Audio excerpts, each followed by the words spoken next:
안녕하세요. 세월이 먼지 어느덧 제 나이도 70이 넘어 70하고도 2살을 더 먹게 되었습니다. 하지만 나이를 먹었다고 해서 다 연륜이 생기고 지혜가 많아지는 건 아닌 것 같습니다. 잘 살아낸 인생이 무엇인지, 어떤 결정이 옳은 것인지 참 알기가 어렵네요. 저는 제 인생이 참 박복하다는 생각을 많이 하며 살았어요. 일찍이 남편을 잃고 과부가 되면서 일남일녀를 혼자서 키우며 별의별 일을 다 겪었거든요. 과부의 몸으로 여자 혼자 애들 둘을 키운다는 건 아무나 할 수 있는 일은 아니에요. 한창 키울 당시에는 아이들만 보며 살았기 때문에 잘 몰랐는데 이제야 조금의 여유가 생겨 지난 날을 돌이켜보니 참 쉽지 않은 세월을 보냈구나 싶네요. 그리고 그렇게 쉽지 않은 시간을 보내놓고도 현재 또 저는 인생에서 참 쓴 선택을 해야 하는 기로에 놓여 있습니다. 고민이 많이 되고 어떤 것이 과연 옳은 것인가 사연을 함께 듣는 분들의 생각을 듣고 싶어서 글을 적게 되었어요. 저는 늦게서야 남편을 만나 20대 후반이 되어 결혼을 했습니다. 제 또래 중에서는 한참 늦게 시집을 가게 되는 상황이었죠. 그래도 다행히 좋은 남편을 만나 거의 10년 가까이는 행복하게 잘 살았습니다. 결혼 후 아이도 바로 생겨 바로 다음에 장남을 낳게 되었고 2년 뒤에 둘째 딸을 낳았습니다. 그 후로 남편과 열심히 돈을 벌어 우리 4식구가 여유롭게 살 수 있는 집으로 이사를 갔어요. 거기까지도 참 좋았네요. 하지만 그때 저의 삶에 첫 번째 비극이 찾아왔습니다. 첫째가 9살이 되고 둘째가 7살이 되던 해 남편이 갑작스럽게 교통사고로 세상을 떠나게 되었거든요. 그땐 정말 참으로 막막하더군요. 그 당시 남편은 회사를 다니고 있었고 저는 집에서 아이들을 키우며 소소한 부엌거리를 하고 있었는데 남편이 일을 마치고 집으로 돌아오던 중 건너편에서 중앙선을 침범해 달려오던 차량과 부딪혀 그 자리에서 숨을 거두게 되었고 저는 그 길로 순식간에 과부가 되면서 아이들을 책임져야 했습니다. 그 당시 너무나도 처참한 저의 현실에 남편의 장례를 치르면서 아이들을 붙잡고 얼마나 울었는지 몰라요. 아이들은 어렸기 때문에 영문도 모른 채 저를 따라 울었고 저는 이 어린 새끼들을 어떻게 감당해야 하나 싶어 모든 것이 두렵고 무서웠습니다. 주변에서는 39세의 어린 나이에 과부가 되었다 보니 재혼을 하라는 소리도 있었어요. 그럼에도 불구하고 저는 아니었어요. 아이들에게 혼란을 주고 싶지 않았거든요. 그래서 조금 무리가 되더라도 저는 악착같이 버티고 버텨서 저의 아들과 딸을 잘 키우기 위해서 노력했어요. 하지만 역시나 세상은 녹록지 않더군요.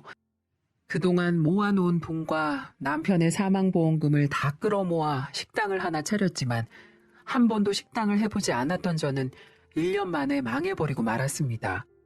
한 푼이라도 더 벌려고 뭣도 모르고 시작했다가 큰 낭패를 보고 만 것이었죠. 저도 결혼 전에는 일반 회사에 다니는 사람이었기 때문에 식당 운영에 대한 노하우가 전혀 없었고 결국에는 그 결과가 완전히 폭삭 망해버리는 결과로 나올 수밖에 없었죠. 전 재산을 다 털어 운영한 식당이 망하고 나서는 돈이 없었습니다. 그래서 어렵게 시장에 자리를 하나 구해 노점상을 시작하게 되었어요. 참, 과부의 신분으로 시장에서 노점상을 운영하는 일이란 지금 생각해도 끔찍하고 힘든 날들의 연속이었습니다. 여자 혼자 2명의 아이를 키운다는 건 주변 속 없는 남자들에게는 아주 좋은 먹잇감이었으니까요. 그래서 시장 한복판에서 치근덕거리는 놈들이 한두 명이 아니었습니다. 우리 한번 만나보자. 순대 10,000원어치 팔아줄 테니까 데이트 해주라. 얼굴이 반반한데 5만 원 줄 테니 오늘 한번 즐겨보자. 등등 이런 치욕스러운 말을 들어야 했고 그러다가 거부라도 하는 날에는 와서 깽판을 친다거나 김밥을 제 앞에서 밟아 뭉개버린다거나 오뎅 국물 그 뜨거운 국물을 제 얼굴에 던지기도 하는 인간들도 있었습니다. 30년 전 그때만 생각하면 아직도 잊혀지지가 않네요. 하지만 전 어떻게든 버텨야 했어요. 제게는 저만 바라보는 두 아이가 있었으니까요. 하지만 그때는 너무 외롭더군요. 절 보듬어주고 토닥여주는 사람이 한 명도 없었습니다. 그럴 때마다 먼저 세상을 떠난 남편이 그리워 하루하루 얼마나 울었는지 모릅니다. 하지만 하나 다행이었던 건 우리 아이들은 이런 저의 고생을 잘 알고 너무나 착하게 커주었다는 점이죠. 한 번도 말썽을 부린 적도 없었고 남매가 우애도 깊어 서로 아껴주며 둘이 의지하면서 고생하는 이 어미의 마음을 잘 알아주었거든요. 그래서 저는 어디 가서 우리 애들이 아빠 없다는 소리를 듣지 않도록 철저하게 가정교육을 시키고 공부도 열심히 시켰답니다. 그 결과 우리 아들은 대학교 교수가 되었고 딸은 초등학교 교사로 잘 자라게 되었죠. 나름 자식 농사를 성공적으로 했다고 할 수 있었습니다. 게다가 더 뿌듯했던 건 아이들이 안정적으로 자신들의 직업을 가진 뒤에 외식을 하자며 고급 한식당에 데리고 가주었는데 거기에서 장남이 흰 봉투에 200만 원이나 담긴 용돈을 주며 말을 하더군요. 엄마, 그동안 고생 많으셨어요. 우리 때문에 엄마 홀로 고생 많이 하셨으니까 이제는 우리 효도 받으면서 노년은 호강하며 사세요. 더 이상 힘든 일 하지 마시고요. 앞으로 어머니 쓰실 생활비는 제가 다 책임질 테니까 이제는 제발 두 발 뻗고 편하게 사세요. 고맙다 내 새끼. 귀한 내 새끼들. 언제 이렇게 커서 효도를 다 하고. 엄마는 그걸로 충분해. 너희들이 건강하고 착하게 잘 자라준 것만 해도 고맙다. 우리도요 엄마. 우리 이렇게 건강하게 키워주고 오빠랑 저 성공할 수 있게 뒷바라지 해주셔서 감사해요. 앞으로 우리가 평생 효도할 테니까 엄마는 행복하게만 지내세요. 마지막 딸의 소리에 저는 더 감동의 눈물을 흘릴 수밖에 없었고 평생을 두 자식 새끼만 바라보고 산 저의 노력이 전부 다 보상받는 듯해서 너무나도 기쁘고 후련했어요. 이 행복이 영원할 것만 같았죠. 그리고 그 당시에는 저도 홀로 30년 동안 아이들을 키우면서 노점상, 식당 서빙, 건물 청소 등 남들이 잘 하지 않는 일을 이게 내 업보다 생각하고 누구보다 열심히 일을 했었습니다. 그러다 보니 나중에는 제 명의의 자그마한 땅도 가지고 있었고 4억짜리 아파트도 한 채 갖게 되었어요. 그 덕분에 자식들도 이제 다 안정적인 직업을 갖게 됐으니 안정적인 생활을 할 수 있을 거고 저도 늙어가지만 굳이 자식들에게 돈으로 부담 주지 않아도 되는 상황이었어요. 이제는 자식들이 결혼하면 손주들에게 용돈이나 주며 노후를 살 수 있게 된 거죠. 하지만 저의 이 행복은 장남이 결혼을 하면서부터 점점 무너지기 시작했습니다. 제 아이들은 어느덧 나이가 차서 결혼 정년기가 되었는데 그때 마침 첫째 아들이 결혼할 여자라며 저에게 데리고 왔어요. 같은 대학교에서 만났다는데 이상하게도 아무리 좋게 보려고 해도 하는 행동 하나하나가 마음에 들지 않더라고요. 처음부터 참 눈에 거슬리는 짓을 많이 하는 겁니다. 우리 집에 처음 저를 만나러 와서는 저를 보자마자 인사도 하는 둥 마는 둥 하더라고요. 저는 뭔가 싶어 일단은 말을 걸어봤죠. 낯을 많이 가리는 성격일 수도 있어 좀 편해지면 그쪽에서도 편안하게 대하지 않을까 싶었거든요. 아가씨, 만나기 전에 우리 아들한테 이야기 많이 들었어요. 우리 아들 학교에서 부교수로 있다고? 네. 그래요. 어디 우리 아들이 학교에서는 잘 해주던가요? 네, 잘해주니 만나겠죠. 너무나도 당돌한 대답과 단답형의 말투에 당황스럽더라고요. 저는 이 친구가 진짜 내 아들과 결혼할 마음은 있는 건가 싶었습니다. 그렇지 않고서야 제 시어머니가 될 사람에게 이렇게 성의 없게 대할 수는 없으니까요. 게다가 이 여자의 황당한 태도는 거기에서 끝이 아니었어요. 갑작스럽게 제가 얘기하고 있는 도중에 본인에게 걸려온 전화를 아무런 양해도 구하지 않고 당연스럽게 받질 않나 아들이 화장실 간 사이에 제 앞에서 대놓고 화장을 고치는 등 버릇없는 행동들을 계속해서 했습니다. 저는 더 얘기해 볼 가치도 없어 그날 집에 가서는 아들의 결혼을 반대했어요. 이 결혼 절대 못한다. 그렇게 버르장머리 없는 애를 어디서 만난 거야? 난 절대 찬성 못해. 헤어져 당장. 엄마, 어떻게 한 번 보고 그렇게 아니라고 하세요? 걔가 어른들한테 사근사근하게 못해서 그렇지 나쁜 애는 아니에요. 게다가 제가 정말 좋아하는 사람이라고요. 저 걔 없으면 안 돼요. 제발 결혼 허락해 주세요. 아들은 저의 반대에 간절하게 이야기를 했지만 저는 첫인상이 더 볼 것도 없이 너무 안 좋았기 때문에 결혼을 계속해서 반대했습니다.